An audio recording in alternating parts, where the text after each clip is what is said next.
ഇനിയിപ്പോ ആരുടെ പേരാ പറയാൻ പോകുന്ന നീ? പോയി അന്വേഷിച്ച് കണ്ടുപിടിക്കടാ.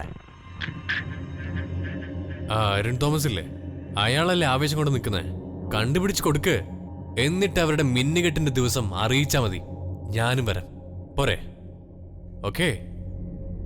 സുദീപേ, നീ ഇങ്ങനെ ബലം പിടിച്ച് വാശി കാണിക്കല്ലേടാ. എടാ മസിൽ വിടറാ. എടാ നിന്നെ ഇങ്ങനൊന്ന് കാണാൻ ഞാൻ എത്ര നാളായിട്ട് ആഗ്രഹിക്കുന്നു. നീയൊക്കെ എവിടെ കൊണ്ടുപോയി അവളെ ഒളിപ്പിച്ചാലും അവളെ കണ്ടുപിടിച്ച് അവള് പ്രസവിക്കുന്ന കൊച്ചിന്റെ തന്ത നീയാണെന്ന്, ഈ പൊടിമോനാണെന്ന് ഞാൻ പ്രൂവ് ചെയ്യിക്കൂടാ. അതിനി DNA ടെസ്റ്റോ കോപ്പോ നടത്തിയാലും കണ്ടുപിടിക്കും ഞാൻ. എന്നിട്ട് അവളെ, ഇഷയെ, നിന്റെ ശ്രുതിയില്ലേ, അവളെ എന്റെ വെപ്പാട്ടിയായിട്ട് നിന്റെയും അരുൺ തോമസിന്റെയും മുന്നിലൂടെ നിന്റെയൊക്കെ ആശീർവാദത്തോടെ കൊണ്ടുപോകും ഞാൻ. നിന്റെയൊക്കെ മുന്നിലൂടെ കൊണ്ടുപോകും ഞാൻ. നീയൊക്കെ എവിടെ കൊണ്ടൊളിപ്പിച്ചാലും കേട്ടാ.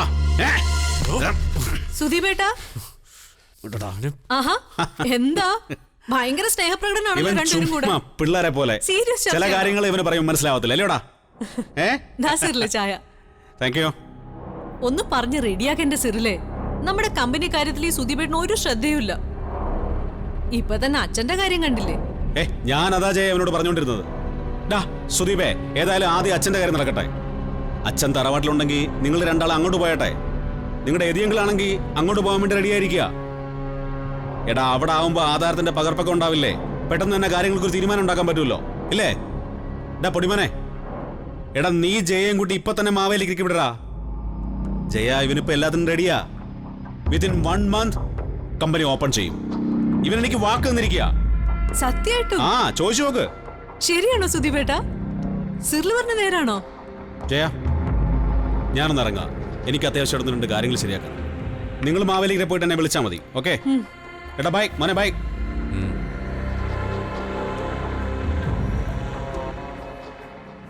അതെ, അച്ഛൻ മാവേലിക്കരെ പോയാൽ എന്തായാലും നന്നായി. സ്വത്തിന്റെ കാര്യത്തിൽ ഒരു തീരുമാനം എടുക്കാൻ എന്തായാലും അവിടെ നല്ലത്. പിന്നെ നമ്മുടെ രവിയേട്ടന് ദത്തെടുക്കാനുള്ള കൊച്ചിനെ എന്തായാലും അവർ കൊണ്ടുപോയല്ലോ. ഇപ്പൊ ഇവിടുത്തെ ഈ അവകാശത്തിന്റെ കാര്യങ്ങളൊക്കെ ജയ തന്നെ നോക്കണം. എന്നുവെച്ചാ കല്യാണം കഴിഞ്ഞിട്ട് ഇത്ര നാളായി, ഇനി ഞാൻ പറഞ്ഞു തരണം. ഇവിടുത്തെ അവകാശം സ്ഥാപിക്കണ്ടേ? അവനാണെങ്കിൽ ഒരു അരകുഴമ്പനാ. ഒന്ന് പോസിറില്ലേ. അമ്മ 24 മണിക്കൂർ ഇത് തന്നെയാ പറഞ്ഞോണ്ടിരിക്കുന്നത്. പിന്നെ വേറൊരു പ്രധാനപ്പെട്ട കാര്യം എനിക്ക് പറയാനുണ്ട്. ഇത് in between me and you. വേറെ ആരോടും ആരോടും പറയരുത്. ശ്രുതിയുടെ കൊച്ചിന്റെ തന്ത ആരാന്ന് അവൾ ആരോടും പറഞ്ഞിട്ടില്ല, നമ്മളോടാരും പറഞ്ഞിട്ടില്ല, അല്ലേ? അവളെ എന്തിനാ ഇവിടെ നിന്ന് ഇറങ്ങിപ്പോയ അരുൺ തോമസ് ഇല്ലേ, അയാൾ കൊണ്ട് താമസിപ്പിച്ച് എന്തിനാണെന്നറിയാമോ? എന്തോ ജോലിയുടെ കാര്യത്തിന് വേണ്ടിയിട്ടല്ല. അയാളുടെ ഓഫീസിൽ അവൾക്ക് ജോലി കൊടുത്ത് എന്തിനാണെന്നറിയാമോ? ശ്രുതിയെ ചീറ്റ് ചെയ്തിട്ട് പോയ ഒരാളുണ്ടെന്ന് അവള് തന്നെ പറയുന്ന ആളാരെന്നറിയാവോ? ആരാ? ഈ ചാക്കിന്റെ കുപ്പായിട്ടോണ്ട് പോയില്ലേ, അരുൺ തോമസ്. അരുൺ തോമസോ? ആ, അത് തന്നെ. പക്ഷേ എങ്ങനെ? അതൊക്കെ പിന്നെ പറയാം, ഡീറ്റെയിൽ ആയിട്ട് ഞാൻ പിന്നെ പറയാം. അതൊരു വലിയ കഥയാ. ഒന്ന് പറഞ്ഞിട്ട് പോസിറില്ലേ. അത് പ്രസവിച്ച് കൊച്ചിന്റെ രൂപമൊക്കെ കാണാൻ മനസ്സിലായിക്കോളും. അത് ഡീറ്റെയിൽ. എടാ പൊടിമോനെ, എടാ പൊടിമോനെ. രവിയേട്ടാ, പൊടിമോൻ ഇവിടെയാ. അവൻ അവിടെ ഉണ്ട്. അതിനകത്തുണ്ടോ? അച്ഛൻ എവിടെയൊന്നും ഒരു വിവരമില്ല. ഒന്ന് മാവേലിക്കര വരെ പോയി അന്വേഷിക്കാന്ന് വിചാരിക്കാം. അത് തന്നെ രവിയേട്ടാ നല്ലത്. ഞാനതാ ഇപ്പൊ പറഞ്ഞോണ്ടിരുന്നത്. മാവേലിക്കര പോണേ നല്ലത്. വാ പൊടിമോനെ, ഇനി കാത്തിരുന്ന ശരിയാവില്ല പൊടിമോനെ. വിളിക്കാവുന്നിടത്തൊക്കെ വിളിച്ചു നോക്കി, എങ്ങും ചെന്നിട്ടില്ലെന്നേ. പോകുന്ന വഴി ചങ്ങനാശ്ശേരി അപ്പച്ചയുടെ വീട്ടിലൊന്ന് കയറി നോക്കാം. അവിടുത്തെ വൈദ്യശാലയിലൊക്കെ പോയിരുന്നല്ലേ. നീ ഒന്ന് പെട്ടെന്ന് റെഡിയാക്കി. അങ്ങനെ ഓടി അന്വേഷിക്കേണ്ട കാര്യമൊന്നുമില്ല. ബോധമില്ലാതെ ഇറങ്ങിപ്പോയതല്ലേ.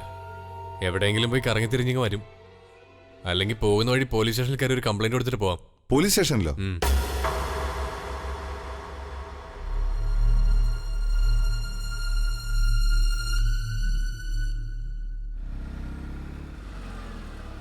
അങ്ങനെ ഒരു നസ്രാണി കുഞ്ഞി തറവാട്ടി വളരാതെ പോയി അല്ലേ ജയ? പിന്നെ എനിക്ക് ഇപ്പോഴാ സമാധാനായ. അവളുടെ കൊച്ചിന്റെ തന്തയാരാണെന്ന് അറിഞ്ഞല്ലോ. ഇല്ലെങ്കിൽ എന്താണോ, തന്റെ സുദീപിന്റെ ആണെന്നൊരു പേടി ഉണ്ടായിരുന്നോ? ദേ സിറിലെ തമാശ പറയല്ലേ, എന്റെ സുധീപേട്ടെ പറഞ്ഞാലുണ്ടല്ലോ കൊന്നളയും ഞാൻ. Bye bye.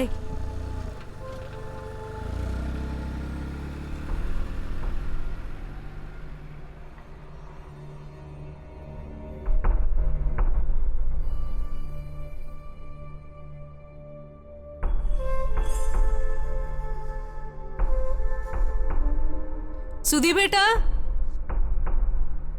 സുധീപേട്ടാ, ഓരോന്നോരോന്ന് ആലോചിക്കുമ്പോഴേ എനിക്ക് ചിരിയാ വരുന്നത്. ഇതിന് മാത്രം എന്താ ഇത്ര ആലോചിച്ചിരിക്കാനുള്ള? ഒരുപാടുണ്ടല്ലോ ഈ വീട്ടില് കോമഡികള്. എവിടെയോ കിടന്നൊരുത്തിയെ ഈ വീട്ടിൽ കയറ്റി അങ്ങ് താമസിപ്പിച്ചു. പാലക്കാടുള്ള സുരഭിയുടെ അനീത്തിയ, നെയ്യാറ്റിൻകരയിലാണ് അവളുടെ വീട്, ഒരമ്മാവൻ സ്വിറ്റ്സർലൻഡില്, കൊച്ചച്ഛൻ നെതർലൻഡ്സില്. എന്നിട്ടോ പ്രസവിച്ചു കൊടുക്കാന്നും പറയുന്നു. എന്തോന്നാ സുധിപേട്ട ഇത്, മൊബൈൽ ഡെലിവറി യൂണിറ്റോ? എടി സാമാന്യ വിവരമുണ്ടോ നിനക്ക്? ഇവിടെ മനുഷ്യൻ ടെൻഷൻ അടിച്ചോണ്ടിരിക്കുക. വീണ്ടും വീണ്ടും എന്തിനാണ് പറയുന്നേ? എന്റെ സുധീപേട്ട, അച്ഛൻ എങ്ങും പോയി കാണില്ല. അച്ഛൻ ചെല്ലന്റെ അടുത്ത് തന്നെ ചെന്നിട്ടുണ്ടാവും. അച്ഛനും മോളും കൂടെ ഇപ്പൊ തറവാട്ടി തന്നെ കാണും, മാവേലിക്കരയില്. പോയ പോക്കിന് ചിലപ്പോ ഒരു തൊട്ടിൽ മേടിക്കാൻ സാധ്യതയുണ്ട്. പണ്ട് ഉത്തരത്തിലെങ്ങാണ്ട് ഒരു കയറ് ചുറ്റി വെച്ചു എന്നൊക്കെ പറഞ്ഞില്ലേ, അതെടുത്ത് ഇപ്പൊ തൊട്ടിൽ കെട്ടിയിട്ടുണ്ടാവും. പോയി നോക്കുന്ന എന്തായാലും നല്ലതാ. നിനക്കിതൊക്കെ തമാശയാണോ? തമാശയാണല്ലോ ഇതൊക്കെ, അതുകൊണ്ടല്ലേ ഞാൻ ചിരിച്ചത്. സുധീപേട്ട വന്നേ, ഒരുപാടുണ്ട് പറയാൻ. വാ സുധീപേട്ട, വന്നേ. എന്താ കാര്യം പറയേ, എനിക്ക് പോവാനുണ്ട്.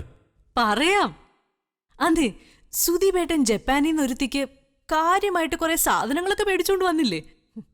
ഇവിടെ എന്നിട്ട് അവൾക്ക് വേണ്ടി എല്ലാരും കൂടെ എന്തൊരു വാദിക്കലായിരുന്നു. ആൾക്കാർക്കേ ഗർഭിണി അങ്ങോട്ട് മത്സരിച്ച് നോക്കുമായിരുന്നു. എന്തൊക്കെയായിരുന്നു ഇവിടുത്തെ പുകില്, എന്റെ അമ്മോ. അതൊക്കെ കഴിഞ്ഞ കാര്യങ്ങൾ എന്തിനാ വീണ്ടും വീണ്ടും ഇങ്ങനെ പറയുന്നേ? ഇപ്പോഴാ ഇതൊക്കെ പറയണ്ടേ? എന്തൊരു ആഘോഷമായിരുന്നു ഇവിടെ. ഹോ, നമ്മുടെ കല്യാണം അവൾ അങ്ങ് മുന്നിൽ നിന്ന് നടത്തുന്നു, വീടിനുള്ളിലേക്ക് കൊട പിടിച്ച് കയറ്റുന്നു. എന്തൊക്കെ കലാപരിപാടികളായിരുന്നു. എന്നിട്ടിപ്പൊ എന്തായി? ജയ്സുദ നീയും കണ്ടതല്ലേ, പിന്നെ എന്തിനാ പ്രത്യേകിച്ച് പറയുന്നേ? പിന്നെ ഒന്നുമില്ലേ? ഉണ്ട് സുധീപേട്ടാ, അതിലും വലിയ കോമഡികളാ ഇപ്പൊ നടക്കുന്നത്. അവളുടെ അസുഖത്തിന് എന്റെ ഭർത്താവ് രാത്രിക്ക് പോയി കാവലിരിക്കുക. അതും ആദ്യ രാത്രിയില്. വല്ലവന്റെയും കൊച്ചിന് കാവലിരിക്കുന്നു. എന്നെ വേദനിപ്പിക്കാൻ, എന്നെ കരയിപ്പിക്കുകയും ചെയ്തു. ജയ്സുദ പ്ലീസ്, ഞാൻ ഒരു വഴിക്ക് പോകാൻ ഇറങ്ങിയതാ, പ്ലീസ് നിർത്ത്. ഞാൻ നിർത്തി സുധീപേട്ടാ, നിർത്തി. പക്ഷെ ഉണ്ടല്ലോ, ഇത് കേട്ടപ്പോ എനിക്ക് ഭയങ്കര സന്തോഷമായി. കാരണേ അവക്ക് വേണ്ടി ഇവിടെ ഉള്ളവർ എന്നെ ഒരുപാട് വേദനിപ്പിച്ചിട്ടുണ്ട്, കരയിപ്പിച്ചിട്ടുണ്ട്. എന്നെ മാത്രമല്ല, എന്റെ വീട്ടുകാരെ.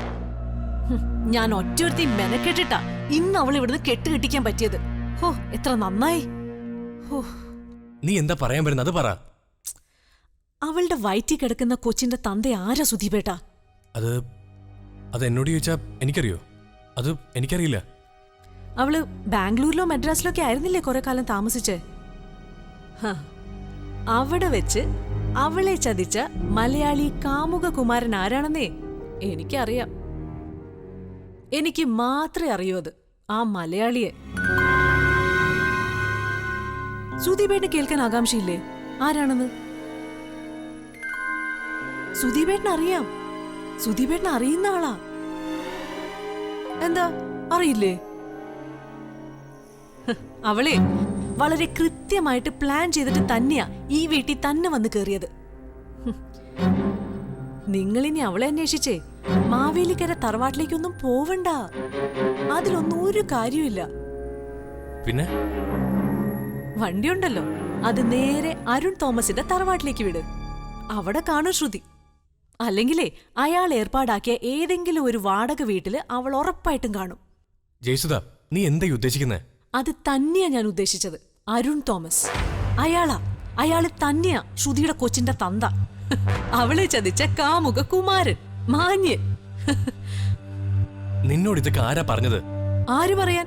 അവരുടെ കുടുംബക്കാര് തന്നെയാ പറഞ്ഞത്. സിറില് അവര് വലിയ ബന്ധുക്കളല്ലേ, ഭയങ്കര ക്ലോസ് റിലേറ്റീവ്സ് അവര് സുധീപേട്ടാ. എന്റെ അമ്മയുണ്ടല്ലോ, അന്നേ അവളെ അവനെയും കുറിച്ച് പറഞ്ഞതാ. അന്ന് ഞാൻ അമ്മയെ വഴക്കു പറഞ്ഞു. പക്ഷേ ഉണ്ടല്ലോ, ഇപ്പോഴാ എനിക്ക് അമ്മ പറഞ്ഞതിന്റെ സത്യം മനസ്സിലായത്. എന്റെ സുധീപേട്ടാ, ഇതൊന്നും അങ്ങനെ ഒത്തിരി കാലം മൂടി വെക്കാൻ പറ്റിയ സത്യങ്ങളൊന്നുമല്ല. നീ ഇത് ചുമ്മാ ആരോടും പറഞ്ഞ് വെറുതെ ഇഷ്യൂ ആക്കണ്ട. എന്തെങ്കിലും കേട്ട ഉടനെ നോട്ടീസ് അടിച്ചോളൂ. പൊടിമോനെ ഒന്ന് വേഗം ഇറങ്ങിക്കേ, സമയം പോണു. നമുക്ക് ഏതായാലും നേരെ മാവേലിക്കരയ്ക്ക് വിടാം. ഞാൻ യതിച്ചേട്ടനോടും വരാൻ പറഞ്ഞിട്ടുണ്ട്. പന്തളത്തുള്ള അമ്മായിയുടെ അടുത്തും കൂടെ ഒന്ന് കയറണം.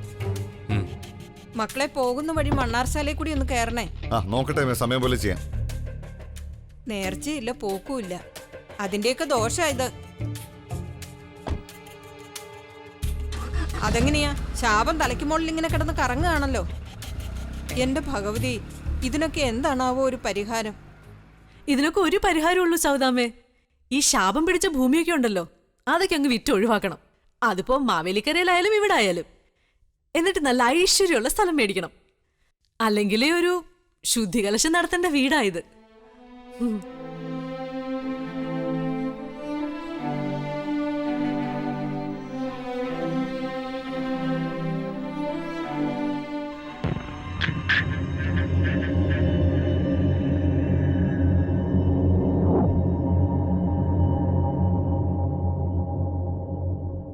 സബിയച്ചി, സബിയച്ചി, പനി മാറിയോ? അയ്യോ, നല്ല ചൂടുണ്ടല്ലോ. നല്ല തലവേദനയുണ്ട്. ചൂടുണ്ട്, സഹിക്കാനാവുന്നില്ല. ഞാൻ ഹോർലിക്സ് ഉണ്ടാക്കി തരട്ടെ, പനി വേഗം മാറും. വേണ്ട.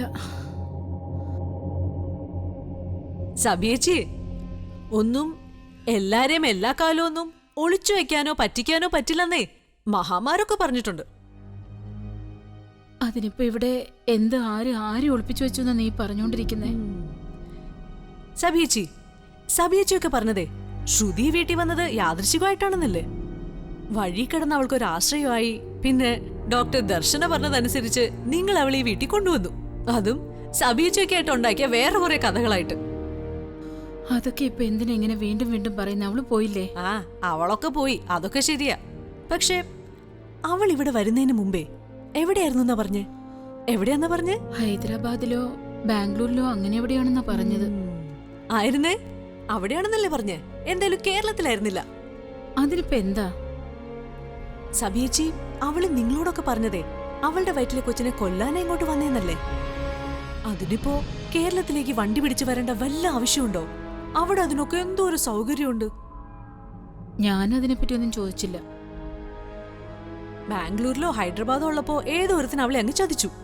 അവന്റെ കുഞ്ഞിനെ കൊല്ലാൻ കേരളത്തിലേക്ക് വരണമെന്നല്ലേ ഞാൻ ചോദിച്ചുള്ളൂ.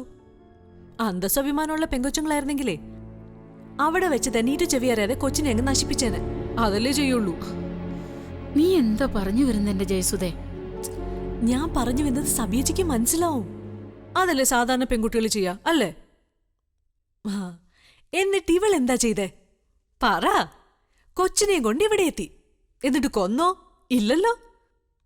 പുതിയൊരു കഥയുണ്ടാക്കി കൊച്ചിനെ വളർത്താൻ പോവാണെന്ന്. ഇവിടെ എത്തി നിങ്ങൾക്ക് പെറ്റുതരാന്നും പറഞ്ഞ് ഇത്രയായി. അതൊക്കെ ഞങ്ങളും അവളും തമ്മിലുള്ള ഒരു ധാരണയല്ലായിരുന്നോ? ആണല്ലോ, ധാരണയായിരുന്നല്ലോ. എന്നിട്ട് ഇപ്പൊ എന്ത് സംഭവിച്ചു? അവളങ്ങ് പോയില്ലേ ഒന്നും മിണ്ടാണ്ട്? കൊച്ചിനെയും കൊണ്ട് അവളങ്ങ് പോയി. എന്തെങ്കിലും പറഞ്ഞു സബിയച്ചി? ആരുടെ കൂടിയാ, എവിടെയാ, ഇപ്പൊ എവിടെയാ താമസിക്കുന്നേ? പോകാൻ തീരുമാനിച്ചവളോട് നമ്മൾ എന്ത് ചോദിക്കാനാ? അപ്പൊ ഒരു കാര്യം സബിയച്ചിക്ക് മനസ്സിലായില്ലേ? അവൾ ആരെയോ തേടി വന്നതാ. അല്ലെങ്കിലേ ആരുടെയോ പ്ലാൻ പ്രകാരം അവള് ഫുൾ അഭിനയിച്ചതാ തുടക്കം മുതലേ. ഞങ്ങൾക്ക് അതൊന്നും അറിയില്ല. പോയവള് പോയി, അത്രയുള്ളൂ. സബിയച്ചി, സബിയച്ചി, അല്ലെങ്കിൽ ഇപ്പോ പ്രസവിച്ചു കൊടുക്കാൻ വന്നവളെ അവൾ എന്തിനിപ്പോ ഒരു ജോലിക്ക് പോയേ? നിങ്ങളാണോ ശ്രുതിക്ക് ജോലി മേടിച്ചു കൊടുത്തേ? അല്ലല്ലോ. എന്റെ ദൈവമേ, എത്ര പെട്ടെന്ന് അവൾക്കൊരു ജോലി കിട്ടിയേ. എന്റെ പൊന്ന് ജയസുദേ, ഇതൊന്നും ഞങ്ങൾക്ക് അറിയില്ല. ഇനിയൊട്ട് അറിയാൻ വേണ്ട. ഇതൊക്കെ കഴിഞ്ഞ കാര്യങ്ങളല്ലേ. നീ മിണ്ടാതിരിക്കുന്നുണ്ടോ? എന്റെ പൊന്ന് സബിയച്ചി, ഇത് അങ്ങനെ വിടാൻ പറ്റില്ല. അവൾ അത്രമാത്രം പ്രശ്നങ്ങൾ ഉണ്ടാക്കിയിട്ടല്ലേ ഇവിടെ നിന്ന് ഇറങ്ങിപ്പോയത്. ഹോ, എന്റെ ദൈവമേ, അവൾ ആരായിരുന്നു ഈ വീട്ടില്? അനിയത്തി, മോള്, പിന്നെ പിള്ളച്ചാച്ചന്റെ വക ഒരു വിൽപത്രം എഴുതിക്കലും. അപ്പൊ ആരായിരിക്കും അവൾ ഈ വീട്ടില്? ഇപ്പൊ തൃപ്തിയായില്ലേ സബിയച്ചിക്ക്? അല്ല, അപ്പൊ ഇപ്പൊ സബിയച്ചിക്ക് കൊച്ചിനെ വേണ്ടേ? ഞങ്ങൾക്ക് ഇനി കൊച്ചു വേണമെങ്കിൽ ഞങ്ങൾ അതിന്റെ വഴിയെ പൊയ്ക്കോളാം. ജയസുദിക്ക് ഇപ്പൊ എന്താ വേണ്ടത്? അവള് പോയി ആരുടെയെങ്കിലും കൂടെ ജീവിക്കോ മരിക്കോ എന്താന്ന് വെച്ചാ ചെയ്യട്ടെ. ഞങ്ങളത് വേണ്ടാന്ന് വെച്ചു. ആ കൊച്ചിനെ നിങ്ങൾ ദത്തെടുത്തിരുന്നെങ്കിലേ ഈ വീടിന്റെ മൂലക്കല്ലും കൊണ്ട് അവനും അവളും കൂടെ അങ്ങ് പോയനെ. അവളിപ്പോ ആരുടെ കൂടെ താമസമെങ്കിലും സബിയച്ചിക്ക് അറിയോ? എനിക്കൊന്നും അറിയില്ല. അവളുടെ വയറ്റിലെ കൊച്ചിന്റെ തന്തയാരാണെന്നേ ഇപ്പോഴെങ്കിലും അറിയോ? എനിക്കറിയില്ല. ഇപ്പൊ ഇവിടെ നിന്ന് ഇറങ്ങിപ്പോയില്ലേ ഒരു മുതലാളി? ആര്? അയാളാ അരുൺ തോമസ് മുതലാളി. ശ്രുതി സാറെന്ന് വിളിക്കുന്ന മാന്യൻ, ഡ്രീം ഹൗസ് കൺസ്ട്രക്ഷൻസിന്റെ MD. ചാക്ക് പോലത്തെ ഉടുപ്പൊക്കെ ഇട്ടുകൊണ്ട് നടക്കുന്നില്ലേ? ഇതൊക്കെ ആരാ നിന്നോട് പറഞ്ഞത്? സബിയച്ചി, സിറിലിന് അറിയാൻ കാര്യങ്ങളൊക്കെ. അവര് കുടുംബക്കാരാ എന്റെ സബിയച്ചി. അന്യജാതി ആയതുകൊണ്ടേ വീട്ടുകാര് സമ്മതിക്കാഞ്ഞതാ. അമ്മച്ചിയും ഇടവകക്കാരും ഒന്നും സമ്മതിച്ചില്ല. അതിന്റെ ഇടയ്ക്ക് കൊച്ചങ്ങായിപ്പോയി. അതുകൊണ്ട് രഹസ്യമായിട്ട് കൊണ്ടു നടക്കുക. ആ കൊച്ചിനെ ഇവിടെ കൊണ്ടുവന്ന് ചാരാ നോക്കിയത്.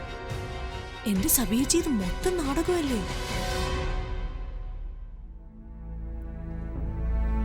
സബിയച്ചി, ഈ ശ്രുതി എവിടെന്നാ കിട്ടിയേ? വഴി കിടന്നല്ലേ കിട്ടിയേ? ആണേ. നിങ്ങൾ രണ്ടുപേരും കൂടെ കല്യാണത്തിനോ ഫംഗ്ഷനോ പോയിട്ട് തിരിച്ചു വരുമ്പോ നിങ്ങളുടെ കാറിന്റെ മുമ്പിലേക്ക് അവളങ്ങ് ചാടി വീണു. ആര്? ശ്രുതി.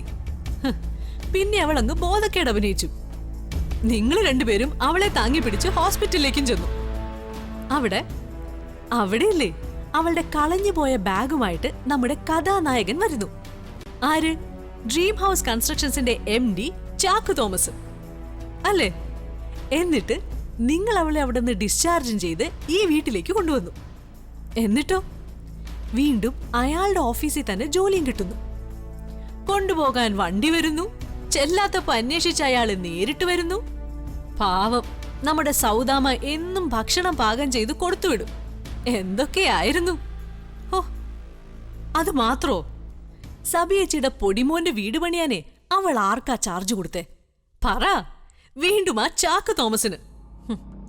പിന്നെയും കള്ളം പറഞ്ഞ് ഡോക്ടറെ കൊണ്ടുള്ള സഹായമൊക്കെ മേടിച്ച് ശുശ്രൂഷിച്ച് പ്രസവിച്ചു കൊടുക്കാനുള്ള ഒരു എഗ്രിമെന്റ് തയ്യാറാക്കി ഇവിടെ തന്നെ അങ്ങ് നിർത്തി.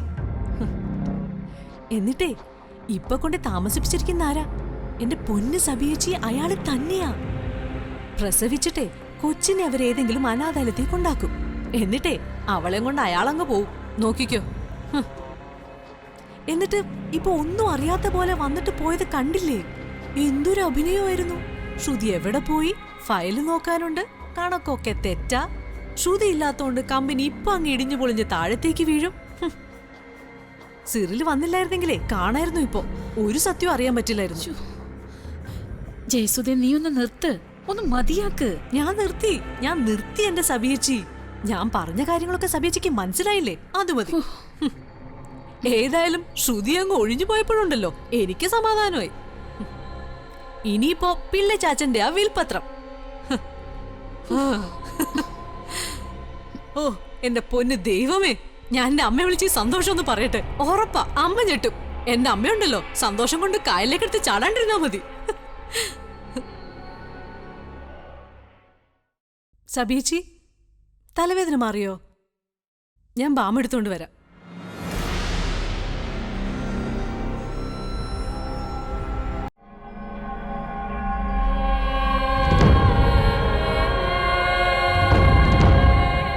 എങ്ങനെയാണെങ്കിലും നിനക്കിപ്പോ സുദീപിനെതിരെയും അരുൺ തോമസിനെതിരെയും ഇഷയ്ക്കെതിരെയും ഒന്നും ചെയ്യാൻ കഴിയില്ലല്ലോ.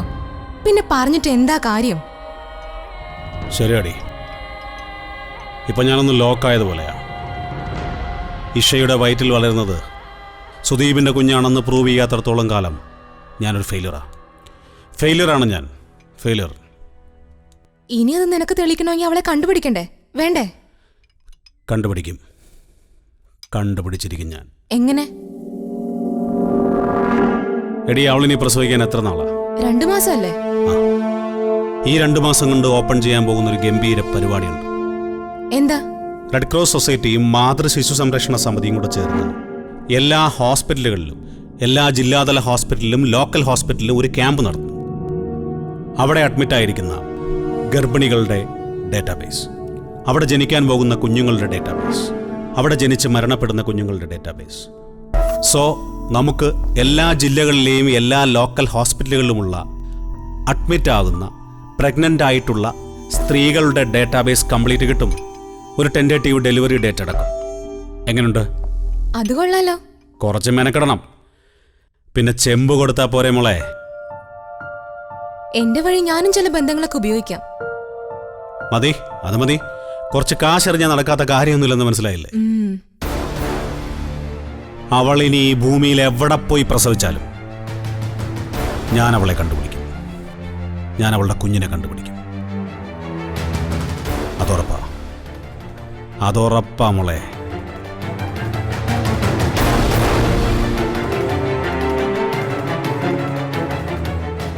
സ്വന്തം പേരിലല്ലേ അവളുടെ സ്വത്ത് മുഴുവൻ. ആ വഴി ആരെങ്കിലും തട്ടിക്കൊണ്ടുപോയതാണെന്ന് വരെ അന്വേഷിക്കേണ്ടി വരും. കാലം ഇതായി പോയില്ലേ. ഞാൻ എല്ലായിടത്തും അന്വേഷിച്ചു. അത്യാവശ്യം എൻ്റെ സുഹൃത്തുക്കളോടെല്ലാം വിളിച്ചു ചോദിച്ചു. എവിടെ ഒന്നും നടന്നില്ല. ഒറ്റയ്ക്കൊന്നും അച്ഛൻ പോകാൻ സാധ്യതയില്ല യതിയങ്ങളെ. ആരെങ്കിലും കൂട്ടിക്കൊണ്ടു പോവാതെ എങ്ങനെ പോവാനാ? ഇത് ഞാൻ പറഞ്ഞതുപോലെ തന്നെ, കൂട്ടിക്കൊണ്ടു പോവാനൊക്കെ ആളുണ്ടല്ലോ. എന്നാലും കുടുംബത്തിന് ഇതൊരു ചീത്തപ്പേരായില്ലേ സബിയച്ചി? തലയ്ക്ക് വട്ടുമൂത്ത് വീട്ടിൽ നിന്ന് ഇറങ്ങിപ്പോയെന്നല്ലേ നാട്ടുകാർ പറയൂ, അല്ലേ യതിയങ്ങളെ? പിന്നല്ലാതെ ഇപ്പൊ തന്നെ ഇവിടുത്തെ നാട്ടുകാർ ഇത് തന്നെയല്ലേ പറയുന്നേ. ആ ചീത്തപ്പേര് ഞങ്ങൾ അങ്ങ് സഹിച്ചു. അതുകൊണ്ട് അത് ഞങ്ങളുടെ അച്ഛനല്ലാതെ ആവുന്നില്ലല്ലോ. എന്റെ സംശയം ഇനി വല്ല ബസ്സും മാറിക്കേറി എങ്ങോട്ടെങ്കിലും അറിയാൻ വയ്യാത്ത സ്ഥലത്തേക്ക് പോയിട്ടുണ്ടാവുമെന്നാ. ഒന്നാമത് കണ്ണും കാതുമൊന്നും അത്ര പിടിക്കുന്നുണ്ടാവില്ല. അതിന്റെ കൂടെ മനസ്സിന് നല്ല സുഖവും ഇല്ലല്ലോ. എന്റെ യതിയെങ്കിലെ കണ്ണിനും കാതിനൊന്നും പിള്ളച്ചാച്ചന് ഒരു കുഴപ്പമില്ല. വിൽപത്രമൊക്കെ നല്ല പയർ പോലെയല്ല എന്ന് വായിച്ചേ. അതൊക്കെ കസ്റ്റഡി കൊണ്ട് നടക്കുവാ എപ്പോഴും. പിന്നെയും കറങ്ങിത്തിരിഞ്ഞ് സ്വത്തിലേക്ക് വരിക ജയസുധ. നിനക്കിതല്ലാതെ വേറൊന്നും പറയാനില്ലേ? അവള് പറഞ്ഞാലും കാര്യമില്ലേ സവിതേ? എന്തിനാ പിള്ള കൊച്ചേട്ടൻ ഇത്രയും പ്രശ്നം ഉണ്ടാക്കുന്നേ? കണ്ടവൾക്കെല്ലാം സ്വത്തും കൊടുത്തു. അവള് പോയപ്പോ ഇതാ അവളോട് ഇറങ്ങി പോവുകയും ചെയ്തു. ഇതിന്റെയൊക്കെ വല്ല കാര്യമുണ്ടോ? ഇങ്ങനെ മനസാക്ഷിക്ക് നിരക്കാത്ത ഒന്നും പറയാതെ യതി. ആരൻ്റെ അമ്മയ്ക്ക് ഭ്രാന്ത് വന്നാ കാണാൻ നല്ല ചേലാന്നല്ലേ? അതുപോലെ ഇത് ഇനി ഇപ്പൊ അതും ഇതും പറഞ്ഞിട്ട് യാതൊരു കാര്യമില്ല. അടുത്തത് എന്ത് ചെയ്യാൻ പറ്റുമെന്ന് നിങ്ങളൊക്കെ എന്ന് ആലോചിക്കേ. അവളെ കണ്ടുപിടിച്ചിരുന്നെങ്കിലേ അറിയായിരുന്നു പിള്ളച്ചാച്ചൻ എവിടെ പോയിന്ന്. എന്തായാലും പിള്ളച്ചാച്ചൻ അവളെ അറിയിക്കാണ്ടിരിക്കില്ല. ഇനി അവൾ ഏതവന്റെ കൂടെ ആണെന്ന് എങ്ങനെ കണ്ടുപിടിക്കും? കുടുംബത്തിൽ നിന്ന് പോയ ആളെ കണ്ടുപിടിക്കാൻ പറ്റുന്നില്ല. പിന്നെയായി മേഞ്ഞു നടക്കുന്നവള്.